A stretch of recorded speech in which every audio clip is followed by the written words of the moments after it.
Hello everyone, আসসালামু আলাইকুম। সবাইকে প্রীতি ও শুভেচ্ছা জানিয়ে শুরু করছি আজকের এই ভিডিও। আজকে আমি আপনাদেরকে দেখাবো গার্মেন্টস এন্ড ম্যানুফ্যাকচার এস্টিমেট নিয়ে। তো আমি এখানে তিনটা মার্জিনের স্কেল এখান থেকে কলাম করে রেখেছি। তো ফার্স্ট অফ অল আমি এখানে আপনাদেরকে বলে রাখি, গার্মেন্টস ম্যানুফ্যাকচারে যে সিস্টেমগুলো রয়েছে আমি বিগত শীটের মধ্যে হয়তো এই ভিডিওর আগে আপনারা পাবেন। মানে এই ভিডিওটার হচ্ছে আমি দিয়েছিলাম যে গার্মেন্টসের কোয়ান্টিটি এক্সেল শিট রিলিভেন্টের একটা ফুল ফাইনাল প্রোডাকশন এস্টিমেট। তো এবার আমি এখান থেকে যে ফরম্যাটটা দিব সেটা হচ্ছে ফেব্রিকের টোটাল ফাইনাল প্রোডাকশনটা এইখান থেকে আমি ক্যালকুলেট করে দিব। তো বেসিক্যালি আমি একটা ফরম্যাটের উপরে বেস করে আপনাদেরকে যে ফরম্যাটের উপরে মানে এই ভিডিওটা দেখাবো তা হচ্ছে ফাইনাল প্রোডাকশনের থেকে ইনপুট স্টক এবং ড্যামেজের যে স্টক রেশিও সেটা আমি এখান থেকে স্টক থেকে অর্থাৎ এই স্টকের টোটাল মার্জিন থেকে এখানে যে ফরম্যাটের উপরে বেস করে আমি ক্যালকুলেট করব সেই ক্যালকুলেট অনুযায়ী আপনাদেরকে দেখানোর ট্রাই করব।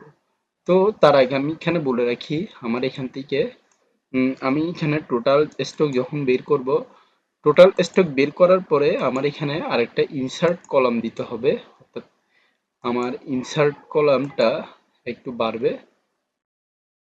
আচ্ছা, আমি কন্ট্রোল জেড দিচ্ছি, আমি নিতে হবে এইখান থেকে।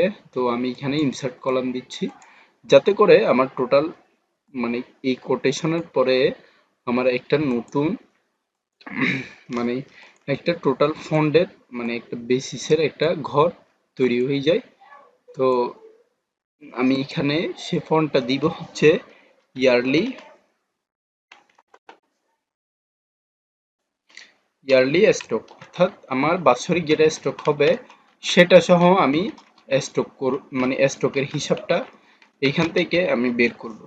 তারপরে ফরম্যাটের উপরে বেস করে আমি যে ফরম্যাটটা বের করব সেটা হচ্ছে আমার যে ফরম্যাটের উপরে বেস করে টোটালি মানে ইয়ারলি স্টক বের হবে। আমি মাসিক যতগুলা মানে যতটা দিন থাকবে ততটা দিনের বেস হিসাবে এখান থেকে নিতে পারবো। যেমন জানুয়ারি মাসে হচ্ছে আপনার 31 দিন। তো 31 দিনকে আমি ইয়ারলি স্টক প্রত্যেক 12 মাস দিয়ে ভাগ করে আবার 31 দিনকে দিয়ে ভাগ করে ওটা আমি নিব। সেটা আমার আলাদা ইচ্ছা মতো, আমি করলে করব না করলে নাই। সেটা যদি কোম্পানি বেসিসে যদি বলে দেয় তাহলে আমি করব। তো আমি এবার কথা না বলে কাজ শুরু করছি। তো আমি এখান থেকে টোটাল স্টক দেওয়ার জন্য এখান থেকে আমি দিব হচ্ছে ইকুয়াল স্টক, দেন হচ্ছে আমি এখান থেকে দিব হচ্ছে মাইনাস, তারপরে হচ্ছে ব্র্যাকেট ওপেন করার পরে আমি এইটা নিব। দেন হচ্ছে আমার টোটাল রেশিও দেওয়ার পরে আমি এখান থেকে এইটা নিব, ব্র্যাকেট ক্লোজ দিয়ে এন্টার দিচ্ছি।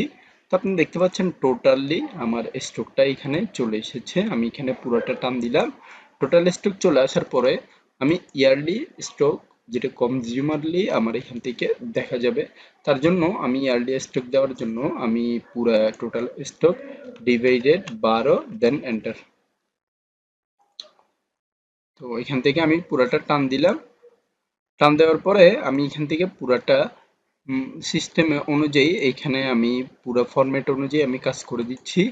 তো কাজ করে দেওয়ার পরে এবার যখন আপনারা দেখছেন যে এটা পুরা টোটালি কনজিউমারের যে ফরম্যাটটা থাকবে সেটা ফুল ফরম্যাটের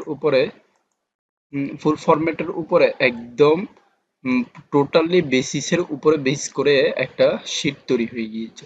তো এখান থেকে আপনি যখন স্টক রেশিওগুলা কমাবেন বা বাড়াবেন, যেমন আমি এখান থেকে কমিয়ে দিলাম, টোটালি সবগুলো কমে গিয়েছে, একইভাবে আগের মতোই থাক। জাস্ট এতটুকু ফরম্যাটের মধ্যে আপনার ফরম্যাটটা চেঞ্জ হয়ে যাবে। তো আশা করি আপনারা বুঝতে পেরেছেন। আজকের ভিডিওটা এতটুকু পর্যন্ত রাখছি, পরবর্তী ভিডিওর আমন্ত্রণ জানিয়ে এখানে শেষ করছি। ধন্যবাদ সবাইকে, আসসালামু আলাইকুম।